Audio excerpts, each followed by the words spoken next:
So, hi everyone, my name is Ravis and I teach philosophy and literature. And welcome to yet another lecture. In this video, we are going to discuss Restoration period. This is a JKPSC syllabus that we are covering, and we have already discussed about Middle English period and Renaissance. Now, this is the first unit of that syllabus. आज हम लोग restoration age को पढ़ेंगे. And restoration is a very important age. Actually, before I come to the lecture, if you haven't subscribed to our channel, please go and subscribe to the channel so that we can be motivated and bring more videos for you all. And also you can join our Telegram channel. मैं link को description में डाल दूंगा, where you can get PDFs and sometimes हम लोग वहाँ पे MCQs भी करवाते हैं. Clear है? Now let's come to the syllabus without any delay. Restoration is very important. नाम से पता चल रहा है रेस्टोरेशन, किसी न किसी चीज़ का रेस्टोरेशन हो रहा होगा. जैसे हम कपड़ों का रेस्टोरेशन करते हैं, उसी तरीके से यहाँ पे मोनार्की का रेस्टोरेशन हो रहा है ना. इसलिए इसको बोला गया the restoration age. The restoration age जो है रफली स्पैन्स फ्रॉम 1660 to 1700. और इसको क्यों बोला गया phoenix from the ashes of puritanism. इससे पहले प्यूरिटन एज था. जब हम कॉमनवेल्थ को पढ़ते हैं या फिर जब आप रेनेसां को पढ़ोगे तो रेनेसां के एंड में कॉमनवेल्थ पीरियड आता है. और इस कॉमनवेल्थ पीरियड में क्या होता है कि जो Puritan, there was two different domain of, कह सकते हैं कि क्रिश्चियनिटी था. तो एक था ऑर्थोडॉक्स क्रिश्चियन और दूसरा था प्यूरिटन्स. प्यूरिटन्स जो थे वो प्रोटेस्टेंट से प्यूरिटन्स बने, मतलब प्यूरिटन से ही protestant, vice versa, whatever you can say. तो ये जो प्रोटेस्टेंट थे, इन्होंने प्रोटेस्ट करना शुरू किया करप्ट कैथलिक चर्च के अगेंस्ट. और यहाँ से ये धीरे धीरे इमर्ज होते होते ये जो कॉमनवेल्थ का पीरियड था उसमें ऑलिवर क्रॉमवेल की सरकार में ये लोग निकल के आए. और कह सकते हैं कि जब ऑलिवर क्रॉमवेल की सरकार आई तो उससे पहले चार्ल्स द फर्स्ट का गला काट दिया गया था, क्योंकि चार्ल्स द फर्स्ट जो थे वो प्यूरिटन वैल्यूज़ को एक्सेप्ट नहीं करते थे.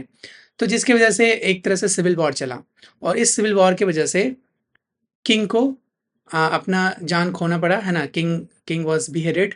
उसके बाद ऑलिवर क्रॉमवेल की सरकार बनी. वैसे ऑलिवर क्रॉमवेल ने बोला कि मुझे किंग नहीं बनना, तो उन्होंने एक तरह से पार्लियामेंट्री सिस्टम की गठन की. और इस पार्लियामेंट्री सिस्टम का जो लीडर था वो ऑलिवर क्रॉमवेल था. और ऑलिवर क्रॉमवेल के आने के बाद ये जो कॉमनवेल्थ पीरियड है वो प्योरली प्यूरिटन बन गया. और इसकी जो प्यूरिटन मोरालिटी है, प्यूरिटन एथिक्स है ना, उस चीज़ को लोग फॉलो करने लगे. तो एक तरह से स्ट्रिक्ट प्यूरिटन रूल्स थे इससे पहले, रेस्टोरेशन से पहले. और लेकिन 1659 में ऑलिवर क्रॉमवेल की डेथ हो जाती है, और उन्हें कोई मारता नहीं है, वो खुद ही मर जाते हैं. और उसके बाद 2 साल के लिए उनके बेटे बनते हैं, लेकिन लोग उनको उतना सपोर्ट नहीं करते हैं. तो फिर इंग्लैंड को लगता है कि मुझे एक राजा चाहिए. तो उन्होंने क्या किया, चार्ल्स द सेकंड को फ्रांस से दोबारा वापस बुलाया. तो एक तरह से एग्जाइल से वापस चार्ल्स द फर्स्ट के बेटे चार्ल्स द सेकंड आते हैं और दोबारा वो गद्दी पे बैठते हैं. तो इसी को कहता है रेस्टोरेशन एज. तो देखो यहाँ पे रेस्टोरेशन जो है सिर्फ और सिर्फ मोनार्की का रेस्टोरेशन नहीं है, बल्कि along with monarchy comes the culture, comes the politics, comes the artistic landscape. और उसके साथ साथ क्या होता है, रेस्टोरेशन में दोबारा से ड्रामा इंट्रोड्यूस हो जाता है. क्योंकि 1642 में क्या होता है, जितने भी थिएटर्स, सारे थिएटर को बंद कर दिया जाता है. इसलिए आप देखोगे विलियम शेक्सपियर, बेन जॉनसन, या फिर जितने भी रेनेसां के ड्रामेटिस्ट थे, उनको कोई नहीं पूछता है प्यूरिटन एज में. प्यूरिटन एज में सिर्फ और सिर्फ पोइट्री लोग लिखते हैं, सटायर लिखते हैं. लेकिन जैसे ही प्यूरिटिज्म खत्म होता है, जैसे ही ऑलिवर क्रॉमवेल का डेथ होता है, उसके बाद रेस्टोरेशन एज आता है. रेस्टोरेशन एज में मोनार्की को रिस्टोर कर लिया जाता है. मोनार्की क्योंकि फ्रेंच इन्फ्लुएंस लेके आते हैं अपने साथ, क्योंकि ही कम्स फ्रॉम फ्रांस, है ना. तो जब वो फ्रांस से वापस आते तो फ्रांस का जो कल्चर था, है ना, फ्रांस का जो एस्थेटिक था, फ्रांस का जो पॉलिटिक्स था, है ना, वो जो आर्टिस्टिक लैंडस्केप था, वो दोबारा से इंग्लैंड में इंट्रोड्यूस हो जाता है. तो इसी को बोलते हैं रेस्टोरेशन एज, इसी को बोलते हैं रेस्टोरेशन पीरियड. क्लियर है. अब इसमें लिटरेरी जीनियस पैदा होते हैं, क्योंकि बहुत सारे इसमें देखेंगे आर्टिस्टिक, इंटेलेक्चुअल, बहुत सारी चीज़ें होती है. तो एक एक करके हम इसको समझते हैं. पहला तो सोशल बैकग्राउंड हमने देख लिया कि कॉमनवेल्थ पीरियड के बाद, है ना, जैसा मैंने बताया था, चार्ल्स द फर्स्ट का 1649 में बिहेड कर दिया जाता है, उसका गला काट दिया जाता है ना. फिर प्यूरिटन मोरालिटी आ जाती है, प्यूरिटन एज आ जाता है. फिर क्रॉमवेल के डेथ के बाद दोबारा से मोनार्की को रिस्टोर किया जाता है. Now let's come to the important characteristics of this age. तो सबसे पहला इंपॉर्टेंट कैरेक्टरिस्टिक है विट एंड इंटेलेक्ट. यहाँ पे जो राइटर्स होंगे हमारे, है ना, they engage in clever, paradoxical and intellectually amiable discourse, है ना, जो कि हाईली प्रेज किया गया। अब ये एज था, अब सिंपल देखो, इसको समझना है ना, लिटरेचर को अगर समझना है, लिटरेचर की एज को समझना है, जैसे मैंने पिछले वीडियो में बताया, they are always in contrast with the previous age. तो ये जो रिस्टोरेशन एज है वो कॉन्ट्रास्ट में होगा कॉमनवेल्थ के, उससे पहले जो एज आई उससे कॉन्ट्रास्ट में होगा। और कॉमनवेल्थ में इतनी सपोज मानो आपके पेरेंट्स आपको घर में एकदम पैक करके रखेंगे, है ना, बाहर जाने से मना करेंगे, कुछ भी चीज़ें करने से मना करेंगे, है ना, लेकिन जब अचानक से आपको फ्रीडम मिल जाएगी तो you would be a very different person than the previous one, right. तो बिल्कुल वही यहाँ पे है, ये जो रेस्टोरेशन एज है उसमें आज़ादी मिल गई, राइटर्स को लिखने की आज़ादी मिल गई, है ना, इंटेलेक्चुअल्स को सोचने की आज़ादी मिल गई, है ना, चीज़ों को, क्योंकि आप इससे पहले क्या था, प्यूरिटन्स में प्योरली रिलीजियस सेंटिमेंट्स थे, है ना, आप रिलीजन के अगेंस्ट कुछ नहीं कर सकते, आप सेक्सुअलिटी प्रमोट नहीं कर सकते, आप इंसान की जो इंडिविजुअलिटी है उस चीज़ को सपोर्ट नहीं करते। एक होता है ना कि एक इंसान को बिल्कुल बंद कर देना, है ना, उसके कॉग्निशन को, उसकी मेंटल फैकल्टी को एकदम बिल्कुल इनक्लोज कर देना। लेकिन यहाँ पे क्या होता है, फिर दोबारा से सब कुछ खुलने लगता है, ओपन हो जाता है। तो अब यहाँ पे हर चीज़, हर तरह की चीज़ें हमें देखने को मिलेगी। तो यहाँ पे क्योंकि लोग फ्री हो गए थे, है ना, लोगों को फ्रीडम मिल गया था। फ्रीडम किससे? वो जो प्यूरिटन ये मोरालिटी था, प्यूरिटन एथिक्स था, उससे फ्रीडम मिल गया था। तो लोगों ने इंगेज करना शुरू कर दिया, है ना। सो कह सकते हैं कि विट एंड इंटेलेक्ट, उनके वर्क्स में विट, विट का मतलब सिंपल होता है इंटेलेक्ट से, नॉलेज से। विट और इंटेलेक्ट पहला कैरेक्टरिस्टिक्स है।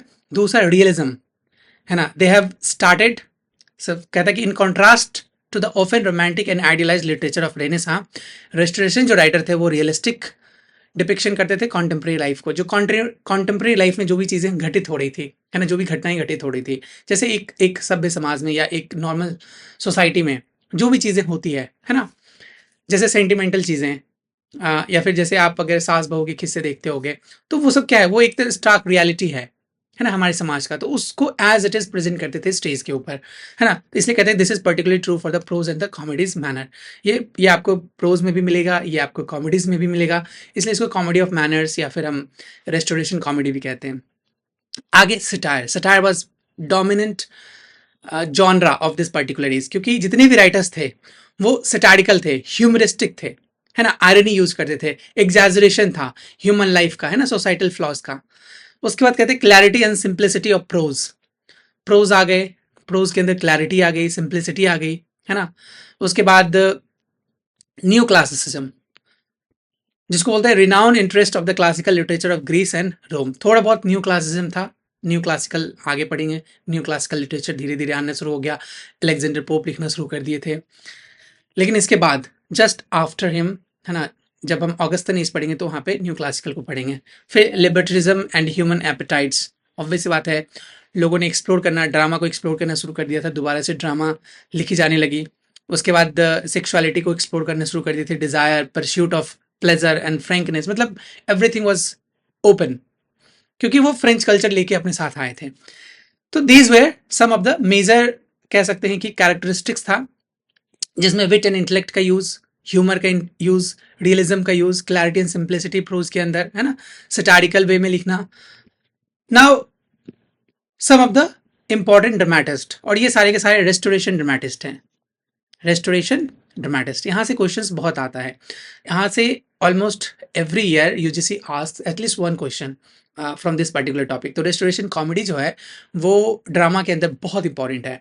इसलिए अब जितने भी कॉमेडीज हैं, वेन जॉनसन भी कॉमेडी लिखते थे, इवन शेक्सपियर भी कॉमेडी लिखते थे, लेकिन शेक्सपियर की कॉमेडीज उतने इंपॉर्टेंट नहीं है या उतने फेमस नहीं है। इसलिए आप देखोगे शेक्सपियर की जो कॉमेडी है वो जनरली एग्जाम में नहीं पूछे जाते हैं, उनके सिर्फ और सिर्फ 4 से 5 जो मेजर ट्रेजेडीज हैं वहां से क्वेश्चंस आते हैं। But this master of comedy, इसलिए इसको बोला गया है। ये जो जितने भी ड्रामेटिस्ट थे वो उन्होंने कॉमेडी में मास्टर्स कर लिया था, क्योंकि इसके अंदर विट, इंटेलेक्ट, आयरनी, है ना, इन सब का यूज हो रहा था, सैटिरिकल वे में लिख रहे थे। तो सबसे पहला जो इंपॉर्टेंट राइटर है हमारा वो है विलियम वेचरली, 1641 टू 1760। आपको सिर्फ और सिर्फ नेम याद रखना है, विलियम वेचरली, जिसको मास्टर ऑफ सटायर कहते हैं। वेचरली का जैसे प्ले है द कंट्री वाइफ, बहुत सारी यूनिवर्सिटी के सिलेबस में है। आप कंट्री वाइफ के जो वर्क है कंट्री वाइफ, ऐसे मैंने सिलेबस के अंदर अगर दिया है डिटेल से तो अच्छी बात है, अगर नहीं भी दिया है तो आपको बस नाम याद रखना है।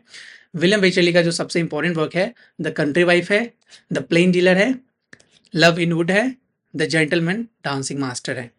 These are the these are some of the important works of William Wycherley. अब विलियम वेचरली के जो वर्क्स हैं जैसे द कंट्री वाइफ, उसके अंदर आप देखोगे जेलसी, हिपोक्रेसी, है ना, इन सारी चीज़ों के बारे, या फिर कमोडिफिकेशन ऑफ मैरिज, इनके बारे में बातें की गई है। क्योंकि यहाँ पे एक कंट्री वाइफ होती है जो कि लंदन में रहने वाले एक जेंटलमैन से शादी करती है ना, फिर वो गांव छोड़ के शहर आती है। तो वो जो शहर का और गांव का जो स्टार्क डिफरेंसेस हैं उसको दिखाया गया है, और मैरिज की कमोडिफिकेशंस दिखाए गए हैं। फिर हम आते हैं नेक्स्ट जॉर्ज एथरिस पे। He was born in 1636 and died in 1692, and he is considered to be the father of restoration comedy. Maybe they might ask you who is considered to be the father of restoration comedy. Even मुझे नहीं लगता कि ऐसे questions आएंगे, but still for that you need to remember. अब William Wycherley का जो work है द मैन ऑफ मोड या फिर सर फ्लॉपिंग फ्लटर, देखो यूजीसी नेट में पहले क्वेश्चंस आते थे, फुल टाइटल पूछ देता था। Now I don't see UGC इस तरह के क्वेश्चंस पूछता है, तो मुझे नहीं लगता कि जेकेपीएससी में इस तरह के क्वेश्चंस पूछे जाएंगे। मे भी पूछ सकता है, क्योंकि कभी कभी यूजीसी नेट से इंस्पायर होके स्टेट लेवल क्वेश्चंस पूछते हैं। तो आपको पूरा टाइटल याद रखना है, द मैन ऑफ मोड और sir fopling flutter, which was publish in 1676, which is a sophisticated comedy है जिसके अंदर आयरनिक कैरेक्टर्स दिखाए गए। आपको कैरेक्टर्स के नेम भी याद रखना है, बहुत आसान है। The fopling flutter is itself is a character. Next है The Comical Revenge and Sewed If She Could. All these three works are very important. Sir George Etherege का। नेक्स्ट हमारे William Congreve, another very important comedy of manners के writer हैं। इनका work है जैसे the way of the world, almost हर university के syllabus में the way of the world. So for that you need to remember, इनके कैरेक्टर्स को भी आप पढ़ लेना, है ना, इनके बारे में थोड़ा बहुत जान लेना, है ना, वर्क्स की समरी पढ़ लेना। तो if you read see why I always say कि इंपॉर्टेंट वर्क्स की समरी पढ़ो, ताकि आपको यूजीसी नेट में भी काम आ जाएगा। यूजीसी नेट के अलावा आप अंडर ग्रेजुएट में वहाँ भी काम आ जाएगा, पीजी के सिलेबस में काम आ जाएगा, या फिर आप जब लेक्चरर आप बन जाओगे, क्योंकि ऑलमोस्ट हर यूनिवर्सिटी के सिलेबस में इंपॉर्टेंट वर्क्स दिए रहते हैं। जैसे the way of the world, जिसमें दो बहुत इंपॉर्टेंट कैरेक्टर है, मिराबेल एंड मिलामेंट, है ना, दे बोथ आर लवर्स। तो इसकी कहानी है इसके अंदर, इसमें इनकी आंट भी होती है, फिर सोसाइटल प्रेशर्स भी होता है ना, फिर लैंड भी होता है, बहुत सारी चीज़ें इसके अंदर। When you read this book you will find the verbal irony, आप इनके अंदर मतलब पाओगे। नेक्स्ट वर्क है the old bachelor, the double dealer, love and love, love for love and the mourning bride which is a tragedy. So these are some of the very important works by William Wycherley. Now William Congreve. Now, Thomas Sadwell. Thomas Sadwell, he was also prolific playwright. He was also poet laureate before Dryden. इनके कुछ important works हैं, the sullen lovers, Epsom Wells, the virtuoso, the true widow, the squad of. इनके works याद नहीं रखने, सिर्फ आप Thomas सैडवेल याद रख लेना, nothing more than that. Next Aphra Behn, very important writer. Aphra Behn से यूजीसी नेट हर साल क्वेश्चन पूछता है, तो आई एम प्रीटी श्योर आपके जम्मू कश्मीर वाले एग्जाम में भी पूछेगा ही पूछेगा। इनका जो, and also she was the first women जिसने राइटिंग से पैसे कमाने शुरू किए थे। This is also precisely because of this ये बहुत इंपॉर्टेंट राइटर हो जाती हैं, है ना। She was also spy for Charles the second, please याद रखना आप, spy for Charles the second she was. Now इनका सबसे इंपॉर्टेंट वर्क है द रोवर, ये हमारे यहाँ पीजी के सिलेबस में है द रोवर। तो द रोवर से यूजीसी नेट क्वेश्चंस पूछता है। दूसरा इनका एक और वर्क है ओरोनोको और the royal slave, this is again very important work. तो आपको दो ही वर्क याद रखना है, the Rover, Oroonoko, the royal slave.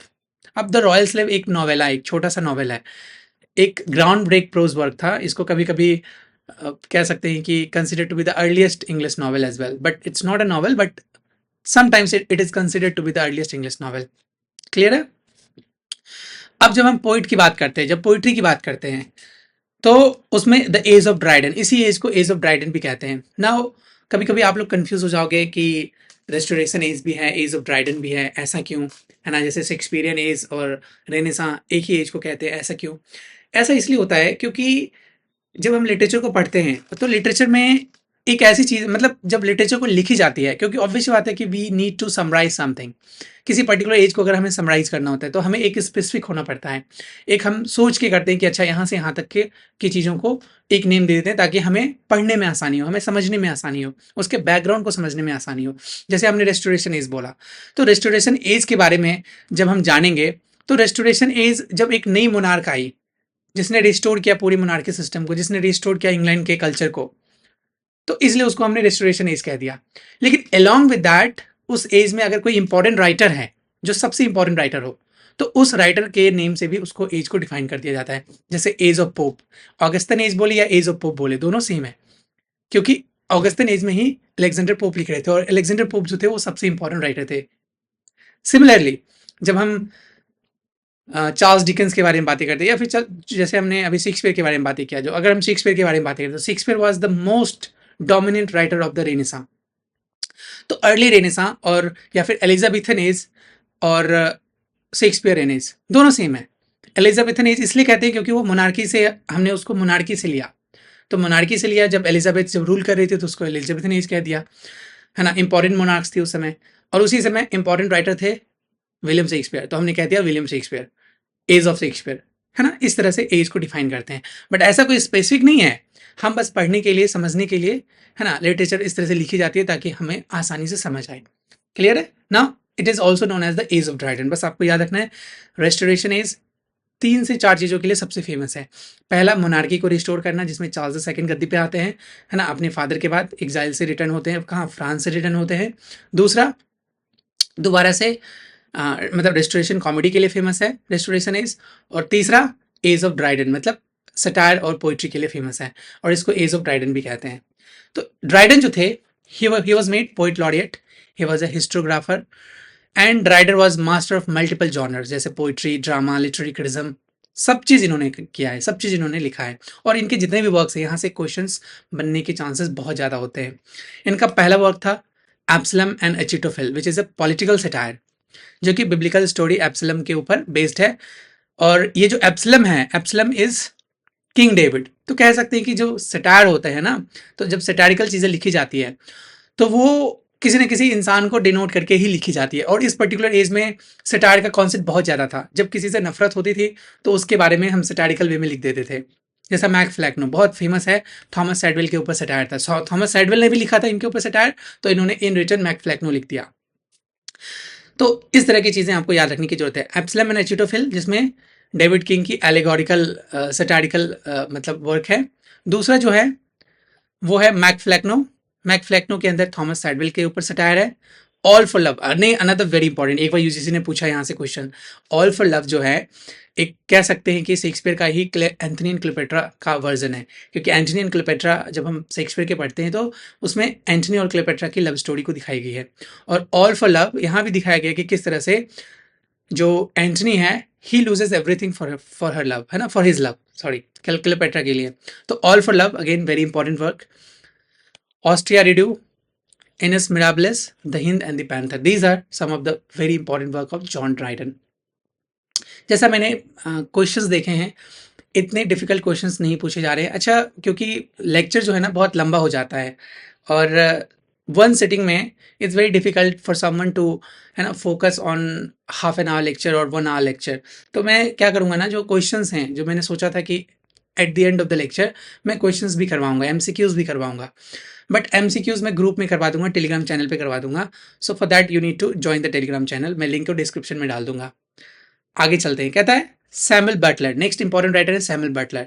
Buttler का एक ही इंपॉर्टेंट वर्क है जो कि हर बार या फिर हर एग्जाम में पूछे जाते हैं, वो है Hudibras, which was publish in 1663, then 1664 and then 1678, which is a mock heroic poem, जिसके अंदर हिपोक्रेसी दिखती है ना, पेडेंट्री, रिलीजियस फोनेटिसिज्म, इन सारी चीज़ों के बारे में बातें करते हैं। ह्यूडिब्रस बहुत इंपॉर्टेंट वर्क है, और रेस्टोरेशन पोइट्री का one of the major poetic work written by Samuel Butler. अब देखो नेक्स्ट राइटर है John Wilmot and earl of Rochester. You don't have to remember his name, क्योंकि यहाँ से क्वेश्चंस बहुत रेयरली मैंने देखा है, बट आपको नाम बस याद रख लेना है। Now this was also an age of the rise of modern prose, है ना, प्रोज राइटर। जैसे सबसे पहले जॉन बनियन, यहाँ से क्वेश्चंस पूछ सकता है जब अगर उनको पूछना होगा। तो सबसे पहला वर्क है the Pilgrim progress, which is very important work, that which is a enduring masterpiece of an English literature, जो कि एलेगरी है। एलेगरी उसको कहते हैं जब क्रिश्चियनिटी के बारे में बातें होती है, जब क्रिश्चियन, एलेगरी का सिंपल मतलब है जब जिसके अंदर क्रिश्चियन मोरालिटी के बारे में बातें की गई हो, है ना। अब यहाँ पे क्या हो रहा है ना, यहाँ पे एक क्रिश्चियन आदमी होता है, मतलब कैरेक्टर होता है, विच इज डिनोटेड, मतलब जो कि एक तरह से मेटाफर है, ह्यूमैनिटी का मेटाफर है। तो क्रिश्चियन जो है वो सिटी ऑफ डिस्ट्रक्शन से चलना शुरू करता है और पहुंचता है सेलेस्टियल सिटी, और बीच में बहुत सारी चीज़ें का सामना करना पड़ता है। तो एक यहाँ पे क्रिश्चियन फेथ के ऊपर है कि अगर आपको गॉड पे विश्वास करना है, अगर आपका फेथ स्ट्रांग है, तो you would be able to कह सकते हैं कि you will able to fight all the obstacles of your life. तो बस वही दिखाया गया है कि एक ट्रू क्रिश्चियन ही, ये जो क्रिश्चियन कैरेक्टर है, एक ट्रू क्रिश्चियन ही सेलेस्टियल सिटी तक पहुंच सकता है, which mean someone who has deep faith in God, वही क्या कर सकता है, वही सेलेस्टियल सिटी तक पहुंच सकता है, वही गॉड तक पहुंच सकता है। बस ये एक मोरालिटी है, मतलब ये एक एथिक्स है जो कि क्रिश्चियन मोरालिटी के ऊपर बेस्ड है, जिसके बारे में ये पूरा का पूरा वर्क लिखा गया है। इसलिए कहता है कि it is a profound exploration of the Christian soul, path to salvation. Salvation लेने के लिए एक ट्रू क्रिश्चियन ही साल्वेशन ले सकता है ना। इसको सिंपल समझ सकते हो आप, जब आप वैष्णो देवी जाते हो, है ना, तो वैसे लोग ही ऊपर तक चढ़ सकते हैं, वैसे लोग ही वहाँ तक पहुँच सकते हैं, है ना, जिसके अंदर एक ट्रू फेथ है गॉड गॉड के लिए, है ना, एक कहने के लिए है। चाहे आप गुरुद्वारा जाओगे, गुरुद्वारा साहब जो सबसे ऊपर है, अभी मैं वहाँ से आया था, तो वहाँ जब जाओगे, है ना, पुलना विलेज से भी ऊपर है, काफ़ी ऊपर है। तो जब आप वहाँ जाओगे तो वही इंसान चढ़ाई कर सकता है, ऊपर तक जा सकता है, सारे ऑब्स्टिकल को फेस कर सकता है, जो इंसान बिलीव करता है गॉड में, है ना। नाउ नेक्स्ट जो बहुत इंपॉर्टेंट राइटर है, जॉन लॉक। जॉन लॉक देखो, ऐसे ये सारे फिलोसफर्स हैं और प्रोज राइटर्स है, प्रोज राइटर फिलोसफर्स को ही प्रोज राइटर कहते हैं, और उस समय के सबसे इंपॉर्टेंट राइटर है John Locke. John Locke he was an empiricist philosopher. तो इम्प्रेसिस्ट फिलोसफर वैसे फिलोसफर को कहते हैं जिनकी थिंकिंग जो है वो सेंसरी एक्सपीरियंस से इंस्पायर्ड होती है। तो उनका मानना होता है कि all the knowledge that we have today is because of the sensory experiences. इन्होंने एक बहुत फेमस लाइन बोला था कि mind is like a tabula rasa. तो tabula rasa is a Greek term which means mind is like a blank slate. हमारा जो brain है ना, वो ब्लैंक स्लेट की तरह है। तो जैसे स्लेट को हम मिटा के फिर से दोबारा लिखते हैं उसके ऊपर, है ना, फिर उसको रीराइट करते हैं। तो ये क्या होता है, एक तरह से हम एक्सपीरियंस ले रहे हैं अपने, क्योंकि बचपन में जो छोटा बच्चा होता है, he does not know anything, he doesn't know anything. लेकिन जैसे जैसे वो बड़ा होता है ना, तो वो चीज़ों को एक्सपीरियंस करता है अपने सेंसरी एक्सपीरियंस के थ्रू, जिसके बेसिस पे उसे नॉलेज मिलता है। तो this was the basic mindset या basic understanding of the empiricist philosopher. तो ये इम्प्रेसिस फिलोसफर थे जिनका वर्क है सबसे important, the essay concerning human understanding which was publish in 1689। सिर्फ टाइटल दे देगा and they will ask you to match the following, और they will ask you who wrote this particular text. तो आपको याद रखना है जॉन लॉक, जिसके अंदर मैंने अभी बताया ना, टैबुला रासा, ब्लैंक स्लेट के बारे में बातें करते हैं ये, है ना। नेक्स्ट सैमुअल पेप्सी, बहुत बहुत इंपॉर्टेंट है। सैमुअल पेपस जो थे, वो डायरी लिखते थे। तो इनका जो डायरी है बहुत फेमस है, the diary of Samuel Pepys which was written in 1660 to 1669 के बीच में, जो कि ग्रेट फायर ऑफ लंदन के बारे में बातें करता है और ग्रेट प्लेग के बारे में बातें करता है। तो यूजीसी कई बार घुमा के क्वेश्चन पूछा है कि ऐसा कौन सा वर्क है जिसमें हम ग्रेट प्लेग और ग्रेट फायर ऑफ लंदन के बारे में बातें करते हैं। अच्छा, मैंने अगर पहले नहीं बताया इस लेक्चर में, तो यू शुड ऑल्सो रिमेंबर कि इस पर्टिकुलर टाइम फ्रेम में दो तीन चीज़ें घटित होती है। एक तो ग्रेट प्लेग आता है, ग्रेट फायर ऑफ लंदन आता है, और तीसरी एक और चीज़ होती है, और वो है पॉलिटिकल इनस्टेबिलिटी, है ना। तो इन सारी वजह से क्या होता है कि ये एज जो है ना, अपने आप में टर्मोइल में रहता है ना, काफ़ी चर्चा में रहता है। नेक्स्ट है जेरमी कॉलर। जेरमी कॉलर का एक वर्क है the short view of immortality and profaneness of the English stage, जो कि एक तरह से सटारिकल वर्क है ना, कॉमेडी है, सटारिकल वर्क है। आपको बस इनके ये टाइटल याद रखने हैं, nothing more than that. Next है सर जॉर्ज सेविल। यहाँ से क्वेश्चंस पूछा नहीं है आज तक, तो आपको याद करने की इसको जरूरत भी नहीं है, ये नेट वाले बच्चों के लिए है। नेक्स्ट है जॉन टिल्स्टन, ये भी इतनी इंपॉर्टेंट राइटर नहीं है, यहाँ से भी क्वेश्चंस मैंने देखा नहीं पूछते हुए, but still you have to remember is he was the archbishop of Canterbury. Clear है। नेक्स्ट है हमारे Thomas Sprat. All these writers were the prose writers. हमने रेस्टोरेशन कॉमेडी के बारे में ऑलरेडी डिस्कस कर लिया। These are the prose writers. इनका वर्क था the history of the Royal Society of London, which is very important work, 1667 में publish हुई थी। नेक्स्ट है एकलना सेटल, इसको याद करने की जरूरत नहीं है आपको। Nahum Tate, you don't have to remember him as well, but still Shadwell के बाद पोइट लॉरेट यही बने थे। बाद बाकी ऐसा कुछ है नहीं इसमें। तो अब हम लास्ट में एक चीज़ देख लेते हैं कि ओवरऑल एक समरी देख लेते हैं। रेस्टोरेशन इज सिंपल है, स्टुअर्ट मोनार्की का रेस्टोरेशन हुआ था, जिसके अंदर चार्ल्स द सेकेंड दोबारा से एग्जाइल से फ्रांस से वापस आए थे, गद्दी पे बैठे थे, है ना, इसलिए इसको रेस्टोरेशन कॉमेडी कहते हैं। इसके अंदर दोबारा से जो लिटरेचर है फ्लरिश करना शुरू किया, ड्रामा फ्लरिश करना शुरू कर गया, इसलिए इसको बोलते हैं रेस्टोरेशन कॉमेडी। मतलब यहाँ का जो रेस्टोरेशन कॉमेडी है वो बहुत फेमस है। जैसे उसमें रेस्टोरेशन कॉमेडी में कौन-कौन से राइटर इस तरह से क्वेश्चंस पूछा जा सकता है कि which among these writers belong to the restoration comedy या रेस्टोरेशनिस्ट। तो सबसे पहला आपको याद रखना है William Wycherley, George Etherege, William Congreve, है ना? थॉमस सैडवेल, उसके बाद हाँ, that's it. These people were the belong to the restoration comedy. Now I think everything मैंने हर चीज एक्सप्लेन कर दिया है। There is nothing much to remember. अब हम लोग मिलेंगे अगले वीडियो में। तो दैट्स ऑल फॉर टुडे।